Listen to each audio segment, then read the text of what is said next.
Trust me when I tell you this, my perception of the dark web wasn't very solid. But one day, browsing at random, I decided to explore it a little more thoroughly.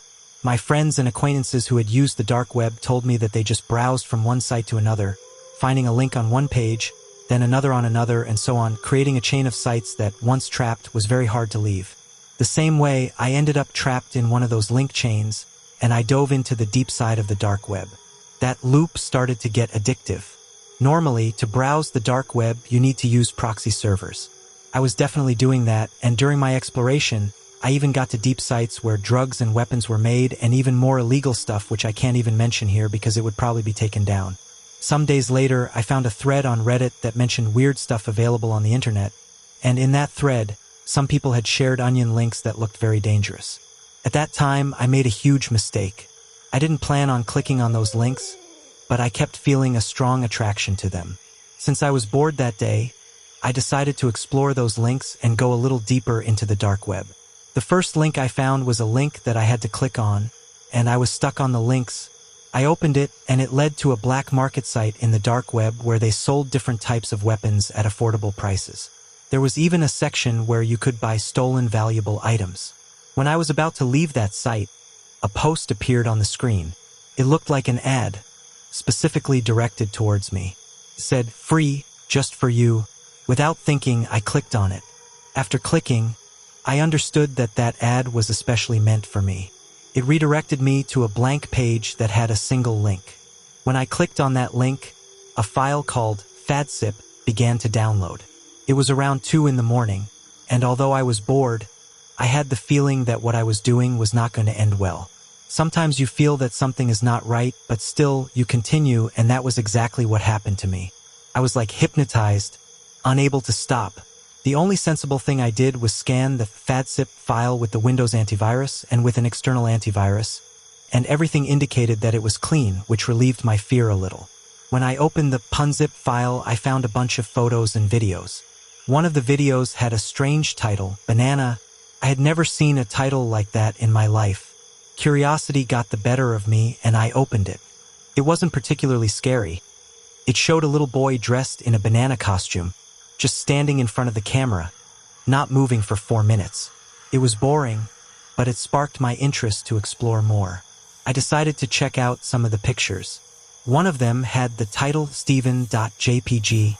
I opened it, hoping to find something interesting, but it just showed an ordinary person staring at a computer screen. This was starting to seem like a waste of time, and I thought someone was trying to play a prank on me in the dark web. At this point, you probably noticed that this story is about the dark web. I decided to keep exploring the photos and videos folder. I checked out more pictures and saw ordinary people doing everyday things. Some were arranging their books. Others were cleaning their computers. Others were just walking in front of a store. These didn't look like stock photos.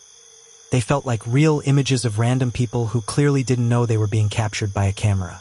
I opened another folder of videos and found one titled Guna M4. In it, 2 children around 5 or 8 years old were brushing their teeth with pajamas on. It looked like they had no idea they were being recorded. The length of the video was almost 9 hours, and it showed the children sleeping for most of it. I wasn't willing to watch all that, so I closed it and looked for another video. Then I opened one called Matrix MP4. In it, you could see an old man walking down the street until he stopped to talk to a teenage girl.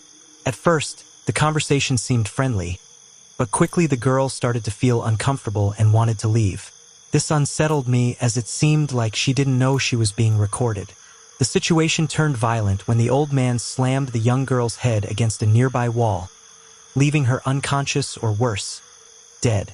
After that, the old man took his belongings and fled the scene. Despite the feeling of terror, I continued watching more videos.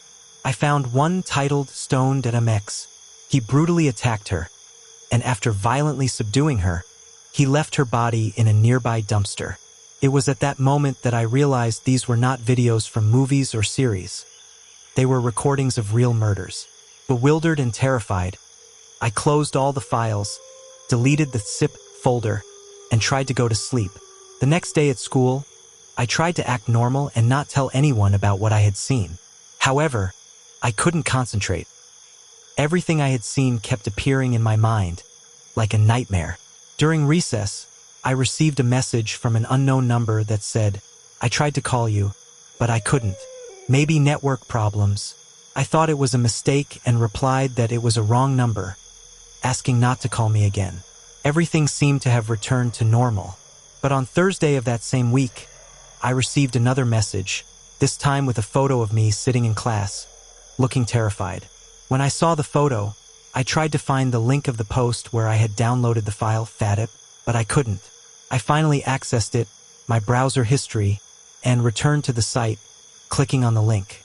The same zip file downloaded, but this time it was larger in size, almost 9 gigabytes. Inside this new zip folder, I found a picture labeled Sam Hopk. Upon opening it, I found it was the same picture that had been sent to me by the unknown number. A picture of me taken in the classroom. I was stumped. I couldn't figure out how someone had managed to capture a picture of me from that angle without me noticing. Upon exploring further, I found the file contained even more names and disturbing videos of random people, real-life footage that someone seemed to have added to the folder in the past few days. A friend of mine, who I told the story to, suggested a conspiracy theory that made my blood run cold. He said these videos could be captured and sold live to a dark scum audience who paid to see these atrocities. Maybe even the victims or their bodies were recovered and sold for other grisly uses. His theory scared me even more as it meant someone had made me a target, waiting for me to make some mistake so they could then manipulate or extort me. If you're enjoying the video, please subscribe the channel for future videos, and like and share with your friends.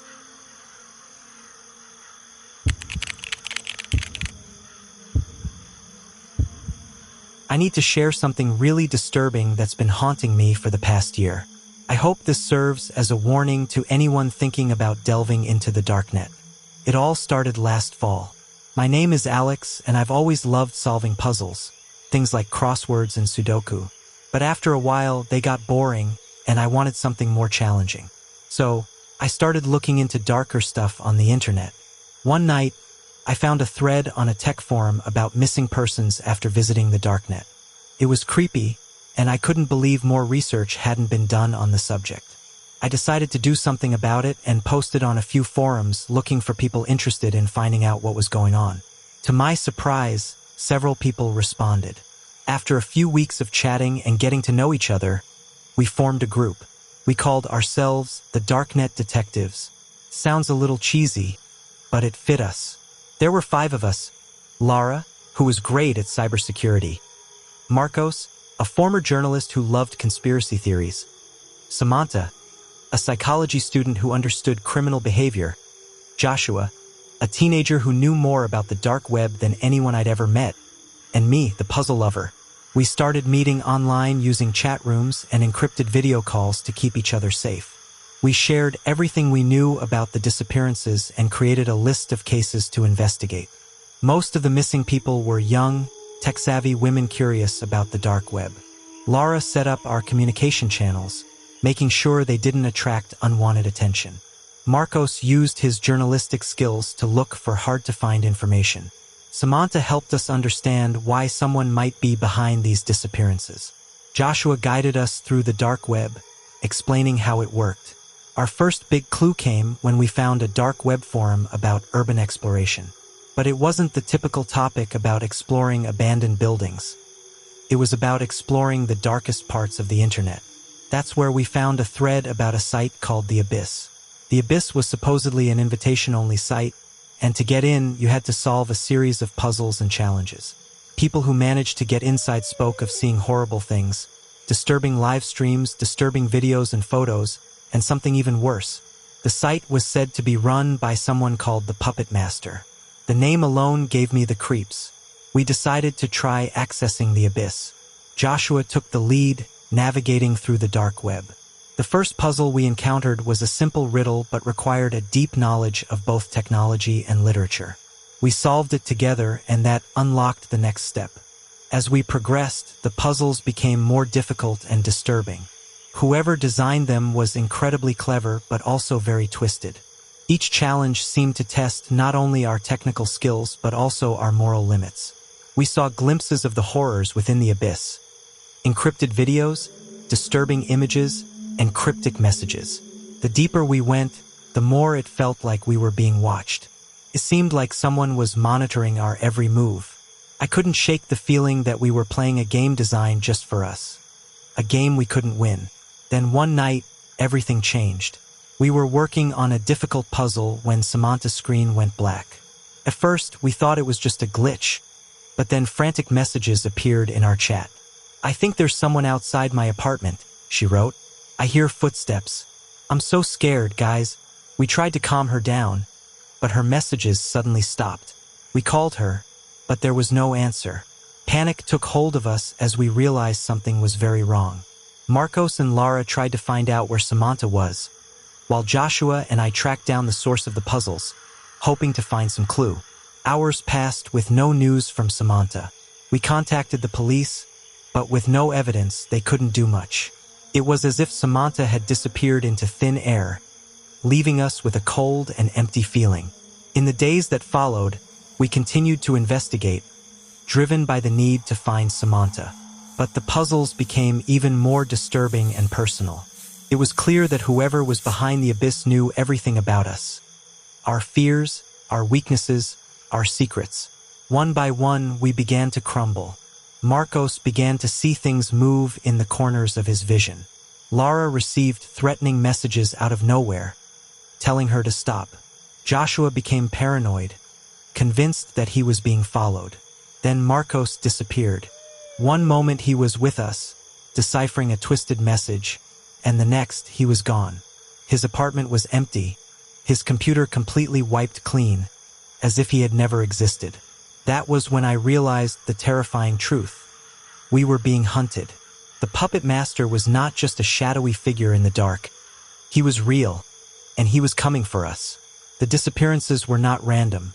They were part of a carefully planned game, and we were the players. Now it was only Lara, Joshua, and I left. We were still trying to figure out what had happened to Samantha and Marcos, but the closer we got to the truth, the more dangerous the puppet master became. He was always one step ahead, always watching.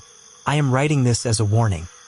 If you ever come across the abyss, if you ever feel the urge to explore the dark web to discover its secrets, do not do it. It's not worth the risk. Some puzzles are meant to remain unsolved, some mysteries to remain hidden, because in the end, the darkness isn't just out there. It's inside us all, waiting to consume us, and once you've seen it, there's no escape. The puppeteer's game never ends, and the price of losing is your own soul. After Marcos's disappearance, things got worse for our group. We were terrified but more determined than ever to find out what was going on. We decided to push on, hoping to find some clue as to the whereabouts of Samantha and Marcos. Lara managed to delve deeper into the dark web, finding more hidden forums and encrypted messages. She discovered a chat room that appeared to be a recruiting place for the abyss. People were talking about receiving invites and solving puzzles similar to the ones we had been solving. We decided to infiltrate that chat room and see what we could find. We created fake profiles and joined the chat, trying to mix in and gather information. It wasn't easy. Everyone there was very cautious, and the moderators were quick to kick out anyone who looked suspicious. But Lara was good at this and managed to get us accepted into the group. We would spend hours each day in that chat room, reading conversations and trying to put the pieces of the puzzle together. One night, a user named Watcher started a private chat with Joshua. Watcher claimed to know about the disappearances and suggested meeting the puppeteer. Joshua pretended to be interested, trying to get as much information as possible. Watcher told Joshua about a place called the Playground, a part of the dark web where they said the puppeteer operated. That was supposedly where the live streams and other horrible activities took place. To get there, you needed a special invitation and a set of coordinates hidden in various puzzles. We realized we had to find those coordinates in order to get closer to the puppeteer. Joshua and Lara worked tirelessly to figure out the puzzles, while I kept monitoring the chat room for new clues. Every time I solved a puzzle, we felt like we were getting closer to the truth, but also closer to danger. One night, Joshua called me scared. He had found something, an encrypted message that looked like a direct communication from the puppeteer. It was addressed to us, the Darknet detectives. The message said, They are getting closer. Stop now or face the consequences. We knew we couldn't stop. We had to find Samantha and Marcos. Ignoring the threat, we moved on. But it wasn't long before the consequences became too real. A few nights later, I was working late on another puzzle when my phone rang. It was Lara, and she sounded terrified. She said someone had hacked her system and was watching her through her webcam. I told her to get out of her apartment and come to my house, where we could figure out what to do. While I waited for Lara, I got another call. This time it was from Joshua. He said someone had followed him home from school. He was sure it wasn't his imagination. A man in a black hoodie had been following him. I told him to stay inside and lock all the doors. Lara arrived at my apartment an hour later, visibly shaking. We spent the night trying to secure our systems and figure out who was attacking us. It was now clear that the puppeteer had his sights on us, and that he was serious about his threats. The next morning, we were unable to reach Joshua. His phone went straight to voicemail. We went to his house, but it was too late.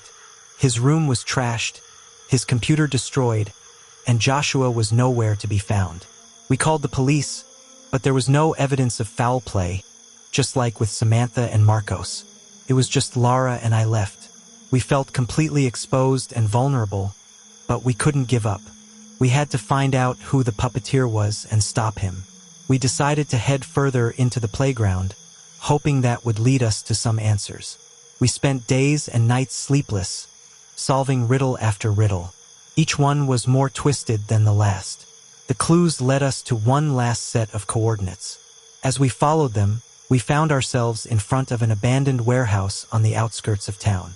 It was the kind of place that gives you chills just looking at it. We stood outside trying to decide what to do next. We had no idea what to do, but we had to know what had happened to our friends. Taking a deep breath, we entered the warehouse. Inside, it was dark and cold, and the air was thick with the smell of decay. As we went further, we found rooms filled with old computers and video equipment. It looked like a place where nightmares came true. Then we found a door with a sign that said, "Control Room." Inside, the walls were covered in monitors, each showing different parts of the warehouse. In the center of the room was a large computer with a screen showing a live chat. We approached with our hearts pounding and saw a message appear on the screen. "Welcome, Darknet detectives. You have reached the end of the road." Before we could react, the door slammed shut behind us, and the monitors flickered, showing live feeds of empty rooms. But as we looked, one by one, figures appeared on the screens. Samantha, Marcos, and Joshua, all tied up and gagged, looking terrified. Then a new figure appeared on one of the screens. A man in a black hoodie who looked straight into the camera and spoke in a distorted voice. "Now the real game begins." We knew then that we were trapped, and that the horrors we had discovered were only the beginning. The moment the door closed behind us, Lara and I knew we were in big trouble. The dim light from the monitors illuminated the room, casting menacing shadows. The images on the screens were terrifying. Samantha, Marcos, and Joshua, all tied up and clearly terrified. The man in the black hoodie, the puppeteer, looked directly into the camera and said, "Now the real game begins." Lara and I looked at each other in panic. We needed to find a way out, but our first priority was to find our friends. The control room had several doors that led to different parts of the warehouse. We decided to split up, each taking a different path, hoping to cover more ground and find them faster. I took the corridor on the left, my heart beating 1,000 miles a minute. The hallway was dimly lit, and every creak and groan of the old building made me jump. I held my flashlight steady, scanning every corner, looking for signs of movement. The air was thick with the smell of mold and rust, making it difficult to breathe. As I moved further into the warehouse, I found a series of rooms that looked like they had been used for some sort of twisted experiments. Old rusty and stained medical equipment lay scattered across the floor. There were chains and shackles bolted to the walls, and the sight of dried blood sent shivers down my spine. It was clear this place had seen unimaginable horrors. Suddenly, I heard a faint noise coming from one of the rooms up ahead.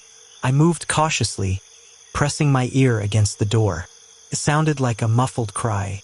My heart raced as I slowly opened the door, praying I wouldn't be too late. Inside, I found Samantha tied to a chair, her face covered in tears.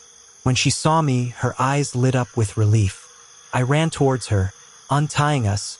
"We need to get out of here," she whispered urgently. "Where are the others?" I asked, helping her to her feet. "I don't know," she said. "They took them somewhere else. We have to find them before it's too late." We returned to the hall control room, hoping to meet up with Lara. When we arrived, Lara was already there, but she looked shaken. She had found Marcos, but his condition was worse. They had tortured him, and although he was alive, he was barely conscious. "We have to get him out of here," Lara said with a trembling voice. "He needs medical attention." We knew we couldn't carry Marcos and look for Joshua at the same time. We made the difficult decision to leave Marcos in the control room while we continued looking for Joshua.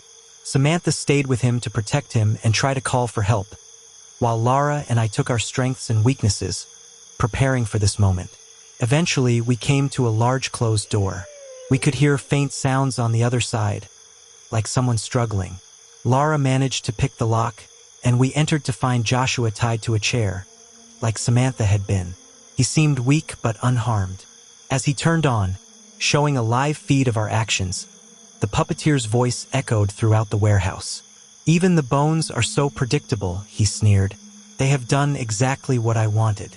Now let's see if they can get away with it." Panic took hold of us as we realized every move we made was being watched and manipulated. We had to think fast. We couldn't go back the way we came, and we had no idea how many more traps he had set for us. We decided to stay together and run. Lara led the way, using her knowledge of security systems to try and outwit the puppeteer. We moved quickly but cautiously, knowing any wrong move could be our last. As we approached what looked like an exit, we heard footsteps behind us.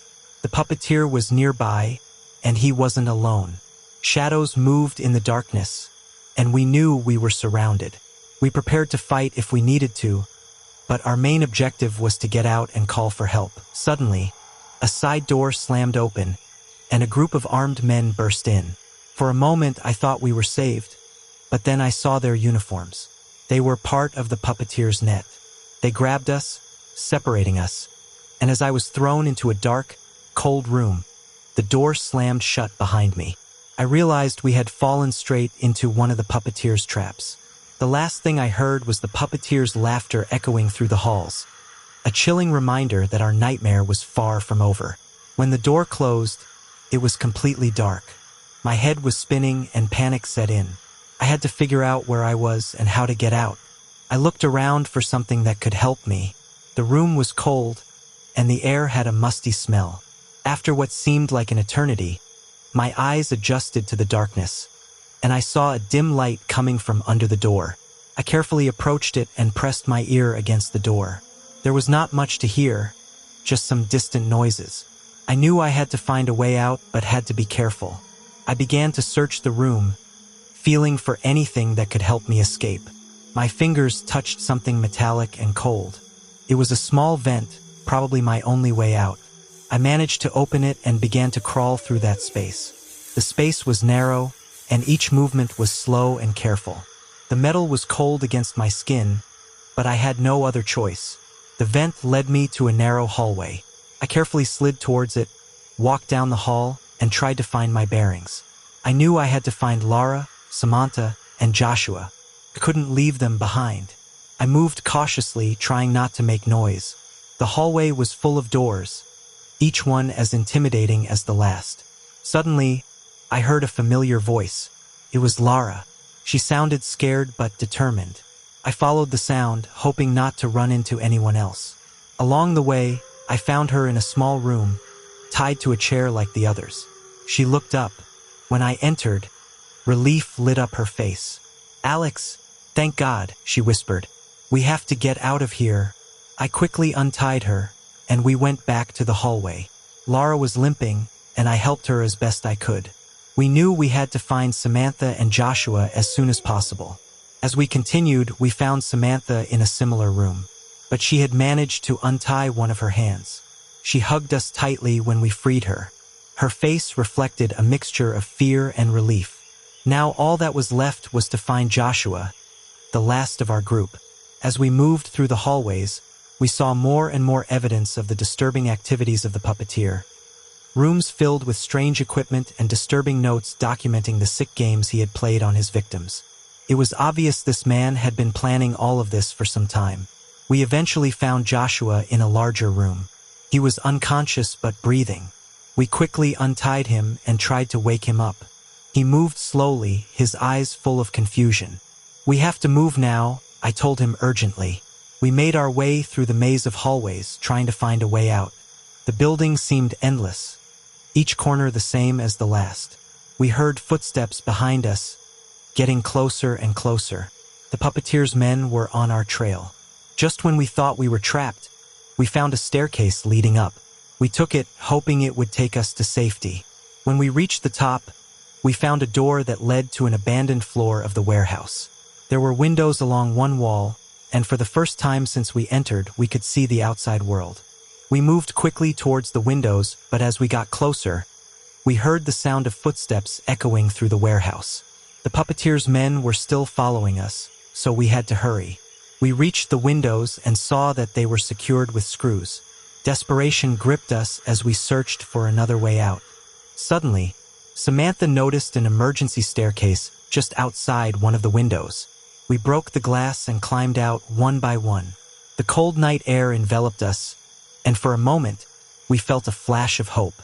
We quickly ran down the stairs, trying to make as little noise as possible. When we reached the ground, we didn't stop running. We needed to put as much distance between us and that warehouse as possible. We ran for what seemed like hours, not daring to look back. We finally found a small cafe that was still open and went inside, exhausted and terrified. The staff looked at us curiously, but we didn't care. We just needed to catch our breath and decide what to do next. We called the police and told them everything. It was unlikely they could do much, but we had to try. While we waited for them to arrive, we gathered together, trying to come to terms with what had just happened. We had escaped the puppeteer's trap, but we knew this wasn't over. He was still out there, and he wouldn't stop until he caught us all. When the police arrived, we told them everything. They listened to us, but I could tell they were skeptical. Our story sounded like something out of a movie, not like something real. They took our statements and promised to investigate, but we knew we couldn't rely solely on them. We had to find a way to stop the puppeteer on our own. We decided to stay together and lay low for a while. We rented a small house on the outskirts of town where we could regroup and plan our next move. Laura set up a secure network so we could continue investigating undetected. Samantha and Joshua focused on gathering any new information on the puppeteer and his network. The days turned into weeks and we made progress but slowly. We were exhausted, scared, and always looking over our shoulder. One night, everything changed. Laura managed to hack into one of the puppeteer's communication channels. She found a message addressed to his closest circle, detailing a location in Union, an old abandoned factory on the outskirts of town. We knew this was our chance. If we could just take it by surprise, maybe we could put an end to all this. We spent the next day preparing, gathering any kind of makeshift weapon we could find, and planning our approach. We knew it was risky, but we saw no other option. As night fell, we headed to the factory. It was a rundown building surrounded by evil and rusty machinery. We moved silently, trying not to be seen. The factory was dark, but we saw dim lights inside.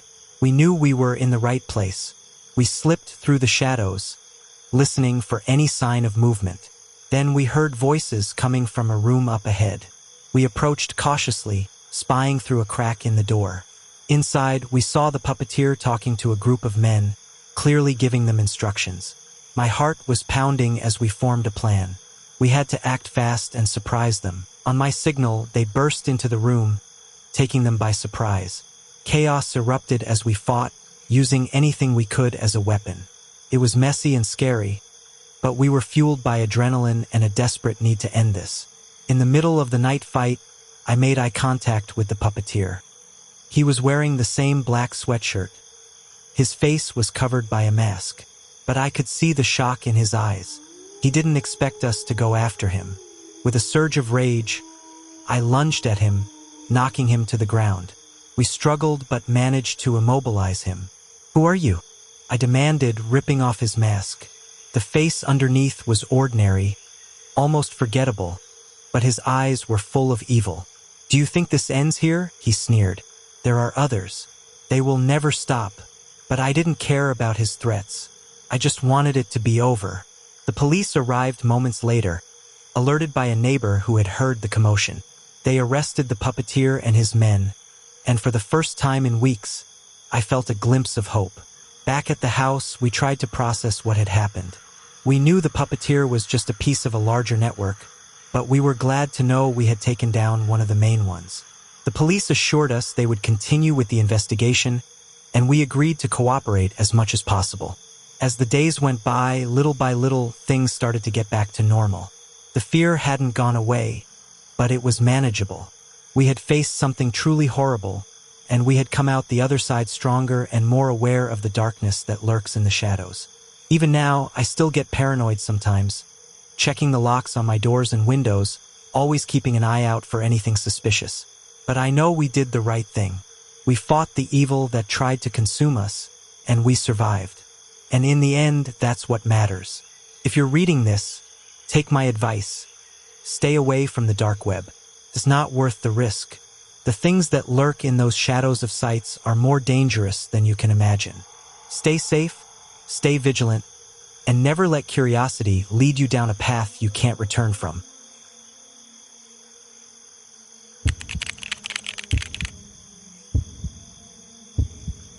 Hi, my name is Joel. I'm 21 years old and I'm addicted to my computer. I use it for all kinds of things, mostly for gaming and working.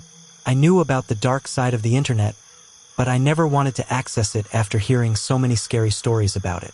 That was until one day when I had a few drinks with a friend. We didn't drink much, but I was a little dizzy. I turned on my computer and downloaded the Tor browser. There were so many links. I had no idea what I was doing. I just clicked randomly, and that's when I entered a chat room, at least it seemed that way. There were so many people talking about different legal and illegal topics. To be honest, that's not the important thing now. I said, "Hi," in the chat, and someone replied with, "I see you're new here." I said no, that I'm not new. I tried to lie for no real reason. He said, "Yes, I know how to spot a newbie when I see one." "You're new," so I asked him how he knew. "Well, no one here says, 'Hi' in the chat. That's how I know you're a newbie." I replied that I knew that and that I had done it on purpose. Then he said, "What do you mean, Joel?" I asked him why he called me Joel. Of course, I freaked out a little since that was my real name. How did he know? He replied, like I said, "I know you're a newbie. I found out all about you very easily." Then he said your name is Joel, and he also said my last name, but I won't give them that information. He also said I'm 21 years old. My heart started beating so fast, and when he gave the last bit of information, it completely terrified me. He said, Detroit, and my address. I tried to play it cool and replied, "Ha, bunch of you are." He replied, "Do you really want to check it out?" I asked him, "Check what?" He replied, "You'll see." And that's when it happened. He sent a picture of me in the chat. It had all my information, my address, my city, my age, and what I looked like. It was over. My life was over. I got so scared that I turned off my computer. The next morning, I talked to my parents and told them everything. I told them about my stupidity. They left and we decided to move. This isn't a story. It's more of a warning to everyone reading and listening to these dark web stories. Most of them are fake, yeah, but there are some that are real, too. If you'll listen to my advice, please don't play with fire if you don't want to get burned. Stay away from the dark web. You have nothing to gain and a lot to lose.